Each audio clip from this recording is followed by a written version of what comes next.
महात्मा बुद्ध कहते हैं, आप तब तक उस मार्ग पर नहीं चल सकते जब तक अंततः आप खुद वह मार्ग नहीं बन जाते हैं। लोग सवाल पूछते हैं, मेरा मन नहीं लग रहा है, मैं क्या करूं? मैं मन को शांत करना चाहता हूं, एकांत करना चाहता हूं, मन को साधनाचार का, हर तरह के फालतू के विचारों से मुक्ति पाना चाहता हूं, पर मेरा मन कहीं लगता ही नहीं, वह हमेशा भटकता रहता है। आइए एक कहानी के जरिए से हम आपको थोड़ा इसे समझाने की कोशिश करते हैं। एक गुरु अपने शिष्यों को ध्यान साधना सिखा रहे थे। तभी एक शिष्य बोला, हे गुरुवर, मैं कुछ समझ नहीं पा रहा, क्या मैं आपसे कुछ पूछ सकता हूं? गुरुजी ने कहा, बिल्कुल पूछ सकते हो। शिष्य ने कहा, जैसे मैं पानी पीता हूं तो मेरी प्यास बुझ जाती है, या कोई भी पानी पीता है तो उसकी प्यास बुझ जाती है, तो यह ध्यान के संबंध में ऐसा क्यों नहीं होता? जब हम आपके कहे अनुसार एक जैसा ध्यान करते हैं तो हम में से कोई पहले तो कोई बाद में तो कोई कभी भी ध्यान की स्थिति को प्राप्त कर ही नहीं पाता। ऐसा क्यों होता है? जैसे पानी से सबकी प्यास बुझ जाती है, आती है, वैसे ही ध्यान से सबके ज्ञान चक्षु खुल जाने चाहिए, पर ऐसा नहीं होता है। जी ने कहा, कल किसी ने भोजन पर हमें आमंत्रित किया है कि कल तुम मेरे साथ चलो, मैं तुम्हारे प्रश्नों के उत्तर वही दूंगा। अगले दिन दोनों गुरु शिष्य भोजन के चलते भोजन के लिए एक धनी व्यक्ति के घर पहुंचे। धनी व्यक्ति की पत्नी ने उन्हें भोजन पर बुलाया था तथा दोनों भोजन करने बैठ जाते हैं। उन्हीं के साथ उस स्त्री का पति भी भोजन करने बैठा हुआ था। जब उसने अपने सभी नौकरों पर चिल्लाकर कहा, यह क्या बेकार सा भोजन बना रखा है, इसमें कोई स्वाद नहीं है, वह भोजन की थाली फेंक कर नौकरों से कहता रहा कि जाओ जाओ, दोबारा ढंग का भोजन बनाकर लाओ। धनी व्यक्ति की पत्नी ने उन दोनों गुरु शिष्य से क्षमा मांगकर उन्हें भोजन परोसने लगी। दोनों ने भोजन किया। गुरु ने अपनी थाली में 2 रोटी छोड़ दी थी। गुरु ने उस स्त्री से कहा कि बेटी, क्या तुम मुझे यह 2 रोटी बांध कर दे सकती हो? स्त्री ने उन रोटियों को बांध कर दे दिया। उसके बाद वह दोनों वहां से निकल रहे। रास्ते में गुरुजी ने शिष्य से पूछा कि तुम्हें भोजन कैसा लगा हो? शिष्य ने कहा, भोजन तो अति स्वादिष्ट था, मुझे पसंद आया है, मुझे भोजन करके बहुत अच्छा लगा।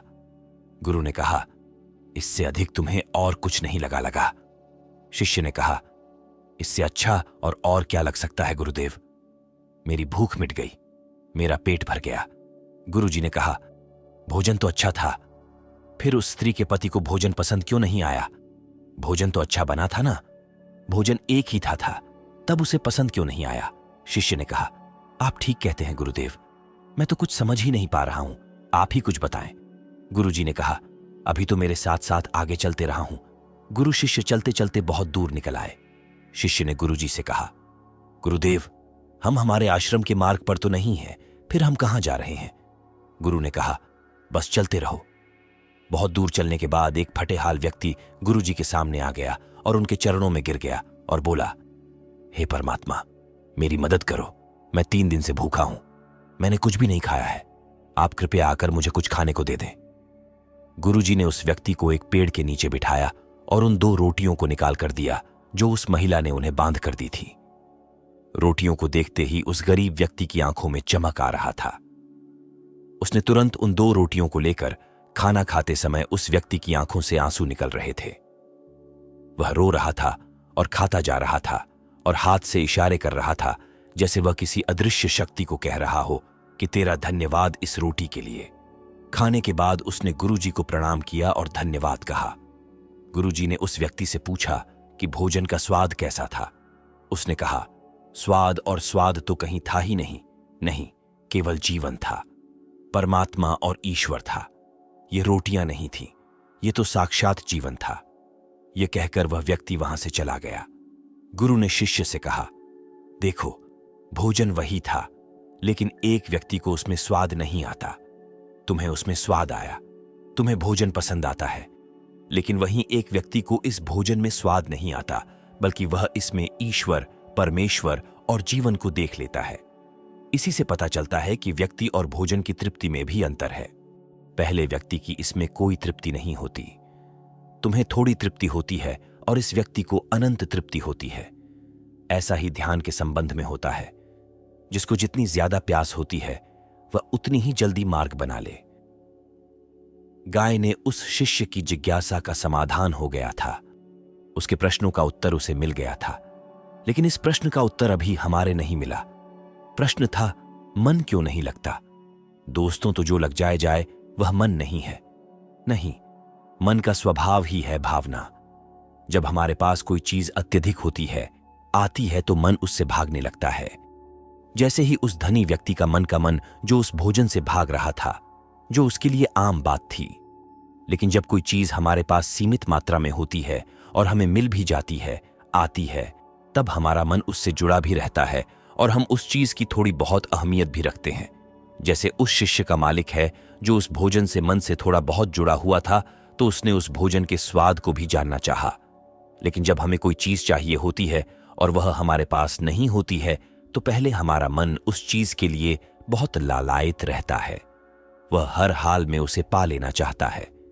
लेकिन जब कोई चीज प्राणों से जुड़ी हो, जैसे कि वह 2 रोटी, और जब बात प्राणों पर आ जाए, तब मन गायब हो जाता है।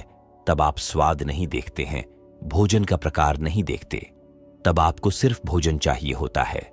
तब आप एकाग्र हो जाते हैं। भोजन के चलते जो मिले, उसी में आपको आनंद आ जाता है। स्वाद हो या ना हो, आपके प्राण अंदर तक उसे स्वीकार कर लेते हैं। और यह तब होता है जब मन नहीं होता।